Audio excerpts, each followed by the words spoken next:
যি কৰ্ণধাৰ সমিতিৰো বৈঠক ইতিমধ্যে হৈ গ'ল। আপোনালোকে সকলোৱে জানে যে আমি বিৰোধী ৰাজনৈতিক দলসমূহে আমি মিত্ৰতাৰে আগবাঢ়িবলৈ আমি চিন্তা চৰ্চা কৰিছিলোঁ, সিদ্ধান্ত গ্ৰহণ কৰিছিলোঁ আৰু আমাৰ দলৰ লগত মিত্ৰতা সম্পৰ্কীয় বিষয়টো আমাৰ প্ৰায় নিষ্পত্তি হ'ল। আমাৰ 10টা আমাৰ সমষ্টিত ইতিমধ্যে আমাৰ বুজাবুজি হৈছে। তাৰ উপৰিও আমি 2-এটা চিটৰ লগত আৰু কথা বতৰা পাতি আছোঁ, কিন্তু 10টা নাই। আমি ইতিমধ্যে আপোনালোকে গমেই পাইছে 10টা সমষ্টি তালিকাখন যিখন আহিছে, তালিকাত 10টা আমাৰ সমষ্টি। সেইখিনি মই উল্লেখ কৰিম কাৰণ আমি আমি 2-4টা সমষ্টিৰ কথা পাতি আছোঁ। সেইবোৰত আমাৰ ইতিমধ্যে কিছু কথা আগবাঢ়িছে। গতিকে আমি যিহেতু প্ৰাৰম্ভিক পৰ্যায়ত প্ৰথম পৰ্যায়ত বিষয়বোৰ সমাপ্তি হৈছে, আমি সেইকাৰণে আজি আমাৰ বিশেষকৈ দলৰ প্ৰাৰ্থী সম্পৰ্কীয় কথা বতৰা, নিৰ্বাচনী ৰণকৌশল, কাৰণ আপোনালোকে জানেই যে নিৰ্বাচনী অধিসূচনা জাৰি হৈছে 15 তাৰিখে। গতিকে আমাৰ গোটেই কেম্পেইনিং ডিজাইন ষ্ট্ৰেটেজি, তাৰ লগে লগে আমি দৃষ্টিপত্ৰও বনাইছোঁ ইতিমধ্যে, সেইখন ৰিলিজ কৰিব লাগিব। আমাৰ মেনিফেষ্টো প্ৰস্তুত হৈছে, সকলো ধৰণৰ কথা বতৰা, কাৰণ কাইলৈৰ দিনটোৰ পৰা ফুল্লি মানে একশ্যন মুডত আমি আগবাঢ়িব লাগিব। সেইকাৰণে আজিয়ে আমি এই গোটেই বিষয়বোৰ যেতিয়া আহিলে, 15 তাৰিখে নিৰ্বাচনী অধিসূচনাও আহিছে, তাৰ আগদিনাখন 14 তাৰিখে নিশা আমাৰ যাৰ লগত ছিটসমূহ এডজাষ্টমেণ্ট হৈ গৈছে সেই সম্পৰ্কত তালিকাও আহিছে। গতিকে আজি সেইকাৰণে আমি তাৎক্ষণিকভাৱে PSC আমি দিছোঁ আৰু ষ্টেয়াৰিং কমিটিৰ মিটিঙো ইতিমধ্যে হৈ গৈছে। গতিকে মই ভাবোঁ যে গোটেই কথা বতৰাবোৰৰ সম্পৰ্কত কাইলৈ আপোনালোকক খুব সুন্দৰকৈ আমি এড্ৰেছ কৰিব পাৰিম। কাইলৈ আপোনালোক গোটেই কথা বতৰা সকলো কথা কালি আপোনালোকক জনাব পাৰিম। সময় কোনটো হ'ব সেইটো আমি পাতি লওঁ PSCত, কোন সময়ত কৰিম কাইলৈ। কাইলৈ আমি আমাৰ মানে দলৰ প্ৰাৰ্থী, দলৰ ভৱিষ্যতৰ ৰণকৌশল, সকলো কথা কাইলৈ আপোনালোকে জনাম। প্ৰতিবাদটো কৰিবই, এইটো মানে কিয় চক এটা মানুহৰ চবৰে প্ৰতিগৰাকী প্ৰাৰ্থীৰ আশা আকাংক্ষা থাকেই।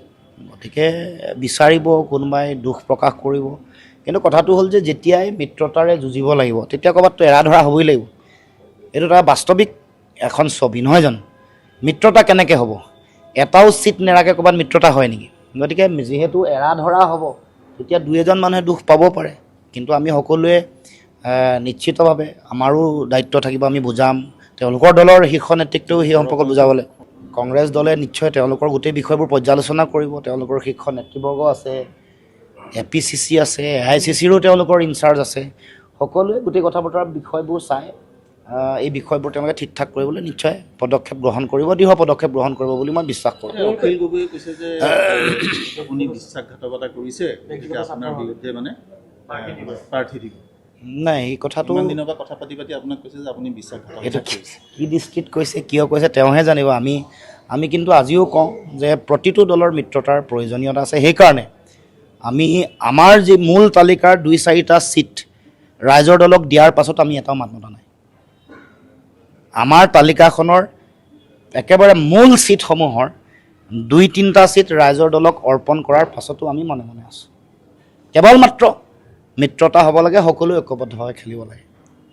ছিটসমূহৰ নাম কোৱা নাই, কাইলৈ যেতিয়া সংবাদ মাধ্যমে আপোনালোক পুনৰ সুধিব কৈ দিম ছিটসমূহৰ নাম কোনবোৰ। গতিকে চাওক, আমি সদায় এইটো কথা বিশ্বাস কৰোঁ যে ভোট বিভাজন ৰোধ হ'লেই BJPক পৰাভূত কৰাটো সম্ভৱ। আৰু ভোট বিভাজন ৰোধ কৰিবৰ কাৰণে Day 1ৰ পৰা যি কথা কৈছোঁ, ৰাইজৰ জনগণৰ আগত যিবোৰ কথা ৰাখিছোঁ, যিবোৰ কৈছোঁ সেইবোৰ ৰাখিবলৈ চেষ্টা কৰিছোঁ। অকণমানো হিনদেৰি হোৱা নাই আৰু ভৱিষ্যতেও ৰাখিম। আৰু মই যি কৰি আছোঁ মই জানো, মোৰ ওপৰত নিজৰ আত্মবিশ্বাস আছে।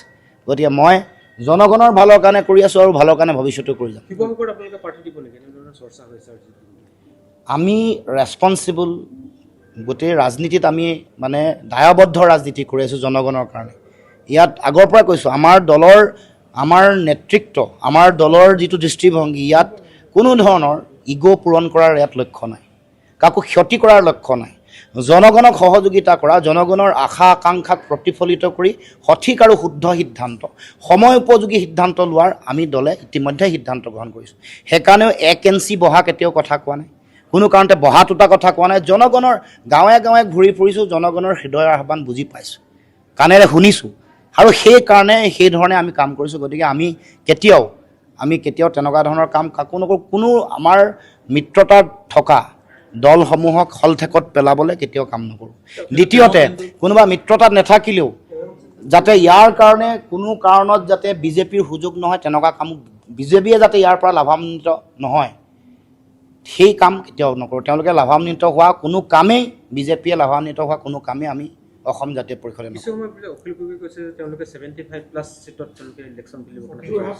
সেইটো আপোনালোকে গম পাব, তেওঁ সুধিব, এইটোতো মোৰ বিষয় নহয়। মই যিটো বিষয় কৈছোঁ সেই বিষয়টো অসমৰ জনগণৰ স্বাৰ্থত মই আমাৰ দলীয় দৃষ্টিভংগী সামূহিক স্বাৰ্থ সুৰক্ষিত কৰিবৰ কাৰণে, বিৰোধীৰ মাজত মিত্ৰতা ঐক্যবদ্ধ সুদৃঢ় শক্তিশালী হ'বৰ কাৰণে, বিশ্বাস আৰু আস্থাৰ বাতাবৰণ তৈয়াৰ কৰিবৰ কাৰণে, বিজেপিক উৎখাত কৰিবৰ কাৰণে যি কৰিব লাগে সকলো কৰিছোঁ। আৰু সেইকাৰণে দিল্লীলৈ গৈও কৈ আহিছোঁ, অসমৰ মাজতো কৈছোঁ, আজিও কৈছোঁ, মিত্ৰতা হ'ব লাগে, এৰা ধৰা কৰি সকলো দলকে কৈছোঁ, নিজৰ ক্ষুদ্ৰ স্বাৰ্থ পৰিহাৰ কৰি হ'লেও এৰা ধৰা কৰি হ'লেও অসমৰ জনগণৰ স্বাৰ্থত সকলোৱে সিদ্ধান্ত গ্ৰহণ কৰিবলৈ আজিও কৈছোঁ। আজিও আশা ৰাখিছোঁ, আজিও আশা থাকিব যে সকলোকে লৈ মিত্ৰতা হ'ব। তাৰ কাৰণে, কাৰণ আমিতো সেই ক্ষেত্ৰত আমাৰ ফালৰ পৰা আমাৰ কোনো সমস্যা নাই। তেওঁলোকৰ নিজৰ নিজৰ মাজতহে আলোচনা হ'ব লাগিব, কংগ্ৰেছ দল বা ৰাইজৰ দল, কংগ্ৰেছ দল বা CPI, যাৰ যাৰ লগত হ'ব লগা আছে। অখিল গগৈয়ে কৈছে যে ৰকিবুল হুছেইন আৰু গৌৰৱ গগৈৰ কাৰণে আমাৰ মিত্ৰতাটো নহয়। নাই, আমি তাৰপিছত আপোনালোকৰ লগত ছেপাৰেটকৈ মিটিং কৰিলে, তাত প্ৰতিটো দলৰ লগততো সুকীয়া সুকীয়াকৈ কথা পাতিব। তেওঁ মানে হেৰি কথা কৈছে আৰু সেইটো তেখেতক সুধিব আপুনি। নহয়, কংগ্ৰেছ দলে প্ৰত্যেকৰ লগত সুকীয়া সুকীয়াকৈ পাতিব, সুকীয়া সুকীয়াকৈ পাতিলেহে। এতিয়া মোৰ দলৰ ক'ত ক'ত মই বিচাৰিছোঁ, আমি সভাপতি বা আমাৰ মূল সমিতিয়ে গম পাব তেওঁলোকে ক'ত ক'ত বিচাৰিছে। এইটো নিশ্চিতভাৱে তেনেকৈ হ'ব লাগিব। মইতো বেলেগত গৈ কৈ আহিব নালাগে, ৰাজহুৱাকৈ কৈছোঁ যে মিত্ৰতাৰ প্ৰয়োজনীয়তা আছে, আৰু তাৰ কাৰণে এতিয়াও সময় আছে। এতিয়াও সঠিক আৰু শুদ্ধ সিদ্ধান্ত সকলোৱে গ্ৰহণ কৰিব লাগিব, আৰু সকলোৱে এৰা ধৰা কৰিব লাগিব, নিজে সকলোৱে নামিব লাগিব। আমি দেখোন কৈছোঁ যে আমি বিচৰা চিটৰ 2টামান চিট ৰাইজৰ দলক দি দিছে, আমিতো মনে মনে আছোঁ। আমি এৰিছোঁ নে নাই? গতিকে এইটো ৰাইজে, আপোনালোকে গম পাওক, আজি ৰাইজে ৰাজহুৱাকৈ কৈছোঁ, নামবোৰ কাইলৈ আপোনালোকক কৈ দিম। গতিকে আমি তললৈ নামিছোঁ, প্ৰত্যেকে নামিব লাগিব। চিট কমিব পাৰে, বাঢ়িব পাৰে, কিবা এটা নিমিলিব পাৰে, কিন্তু জনগণে যিটো বিচাৰিছে সেই দৃষ্টিভংগীৰে সকলো আগবাঢ়িব লাগিব। আপোনালোকে আৰু কোন আহে এইবোৰ চাই থাকক, আৰু কোনোবা আহিব পাৰে নহয়, আৰু আহিব। যিমান আজিতো প্ৰকাশ হ'ব বিজেপি আৰু AGPৰ তালিকা, তাৰপিছত আৰু কিমান খহনীয়া হয় চাবচোন। নহয়, চাওক, চৰ্চা আছে, চৰ্চা থাকিব, সত্যাসত্য সময়ে নিৰূপণ কৰিব। টিকেট যেতিয়া দিব, প্ৰাৰ্থিত্ব যেতিয়া দিব মিত্ৰতাৰে, তেতিয়া বেলেগ এটা দলক দিবই লাগিব। কোনোবাই পাব, কোনোবাই হেৰুৱাব। গতিকে নিজৰ খং ক্ষোভ ঢাকিবৰ কাৰণে যিকোনো ধৰণৰ কথা ক'ব পাৰে। গতিকে ইয়াৰ কোনো ধৰণৰ ভিত্তি নোহোৱাকৈ যিকোনো কথা ক'ব পাৰে। এলিগেশ্যনটো থাকিবই, বুজি পাইছেনে? কিন্তু মূল কথাটো হ'ল মিত্ৰতা হ'বলৈ হ'লে কোনোবা এটা চিট এৰিব লাগিব, কোনোবা এটা ধৰিব লাগিব। এইটো পাৰিব নেকি? চিট কোনোবা এটা এৰিব লাগিব। আমিতো মাইনৰিটি মুছলমান সমষ্টি আমি কেইটা বিচাৰিছিলোঁ? দক্ষিণ কৰিমগঞ্জ বিচাৰিছিলোঁ, আপোনালোকক আগতে কৈছোঁ, চেঙা বিচাৰিছিলোঁ আৰু বিন্নাকান্দি। 3টাৰ ভিতৰত এটা দিছে। তাত থকা কংগ্ৰেছ প্ৰাৰ্থীসকলে টিকেট নাপাব। তেওঁ টিকেট পাবলৈ হ'লে ফ্ৰেণ্ডলি কণ্টেষ্ট কৰিব লাগিব, আৰু তাৰপিছত খং ক্ষোভত তেওঁ জিকি ক'ব। লাষ্টত সুধিছোঁ যে অখিল গগৈয়ে কৈছে যে আপোনাৰ বিৰুদ্ধে প্ৰাৰ্থী দিব। নহয়, সেইটো তেখেতক সুধিব। বিশ্বাসঘাতকতা কৰিছে কাৰণে এইটো শাস্তি এইটো তেখেতক সুধিব। এইটো নহয়, তেওঁ কৈছে। তেখেতক সুধিব। মই নাজানো, মই অৱগত নহয়। তেওঁ আৰম্ভণিৰ পৰা এই মুহূৰ্তলৈকে সকলো মিত্ৰতাত আহিব লাগে, একেলগে যুঁজিব লাগে, সেই কথাটো কৈ আছে। অখিল গগৈয়ে কাজিৰঙাত দুদিনীয়া তেওঁ বৈঠক পাতিছে, য'ত তেওঁ কৈছে যে যোনে যোনে খেলিব বিচাৰে মোৰ ইয়ালৈ আহক, আলোচনাত বহক, কথা পাতিবলৈ হ'লে টিকট দিয়াৰ কথা লৈ। মই কি কৰি আছোঁ, কি কৈ আছোঁ আপোনালোকে সকলোৱে দেখিছে। গতিকে মই আজিও একে কথাই ক'লোঁ। আজিৰ পৰা 6 মাহ বা 8 মাহ আগত যি কৈছিলোঁ তাৰ পাৰ্থক্য আহিছে নেকি? গতিকে সেইটোৱে কথা। মই ৰাজহুৱাকৈ কৈছোঁ, বা দিল্লীলৈ গৈ হ'লেও কৈ আহিছোঁ, বা মানে গৌৰৱ গগৈ ডাঙৰীয়া জিতেন্দ্ৰ সিঙক যেতিয়া লগ পাইছোঁ তেতিয়াও একে কথাই কৈছোঁ। কাইলৈ পৰহিলৈ যদি প্ৰিয়ংকা গান্ধী ডাঙৰীয়ানীকো পাওঁ বা কেচি বেণুগোপালকো পাওঁ, আপোনালোকক আজি যিবোৰ কথা কৈছোঁ সেইবোৰ কথাই ক'ম। মই তথ্যৰ ভিত্তিতহে ক'ম। মানে দেশৰ ৰাজনৈতিক প্ৰেক্ষাপট, ডেম'গ্ৰাফি, পলিটিকেল যিটো মানে অৱস্থা, ৰাজনৈতিক যিটো অৱস্থা, তাৰ ভিত্তিত মই কথা ক'ম। মই তথ্য আৰু বাস্তৱিক পৰিস্থিতিক লৈ কথা ক'ম। মই কাকো ভাল পোৱাবলৈ, কাকো বেয়া পোৱাবলৈ কোনো কথা নকওঁ। যাতে সময়ৰ আহ্বান ঐক্যবদ্ধভাৱে যুঁজিব লাগে, সেইকাৰণে এৰা ধৰাৰ কথা কৈছোঁ। এৰা ধৰাৰ কথাটো ডে ওৱানৰ পৰা কৈ আহিছোঁ। দেখা গৈছে বৰ্তমান কংগ্ৰেছত পদত্যাগৰ যোৱাৰ উঠিছে আৰু পদত্যাগলৈ দল এৰিব বহুত খেলি মেলি মানে বহুত মানুহ এৰি গৈছে। চক সেইবোৰ সেইটো তেওঁলোকৰ দল, সেইটো দল, তেওঁলোকৰ কথা নাই। চক খং ক্ষুব্ধ থাকিব। আমাৰ প্ৰাৰ্থীও টিকেট পোৱা নাই, ধেমাজিত পোৱা নাই। ধেমাজিত কথা বতৰাবোৰ আমাৰ যোৱাবাৰ আমি ছেকেণ্ড পজিশ্যন পাইছিলোঁ, তাতো প্ৰচণ্ড বিদ্ৰোহ হৈছে। আমি চেষ্টা কৰিছোঁ যে তেওঁলোকক কথা বুজাবৰ কাৰণে, পাতিবৰ কাৰণে। তাৰপিছতো আমি কংগ্ৰেছকো এপিল ৰাখিছোঁ যে ধেমাজিটো ৰিকনচিডাৰ কৰিব।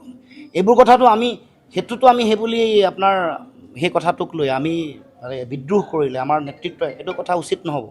আমি কথা পাতিব লাগিব, বুজাব লাগিব। আমি তথ্যৰ ভিত্তিত যিবোৰ কথা ক'ব লাগে সেইধৰণে আমি কৈছোঁ। গতিকে মই ভাবোঁ যে এনেকুৱা ধৰণৰ সুখ চবতে থাকিব, কিন্তু বুজাব লাগিব, আমি পাতিব লাগিব, ঠিক ঠাক কৰিব লাগিব।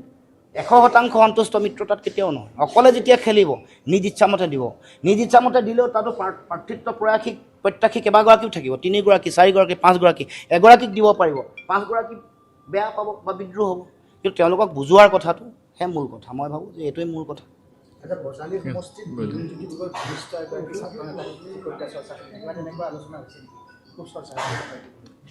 যিয়ে হ'ব আমি PSCতহে পাতিম, যি হ'ব কাইলৈ গমেই পাব। আপুনি বিচৰা বাতৰি পাব কেৱল নিউজ 18 এপত। নিউজ 18 এপ ডাউনলোড কৰিবলৈ স্কেন কৰক এই QR কোড। গুগল প্লে ষ্টৰতো পাব এই নিউজ 18 এপ।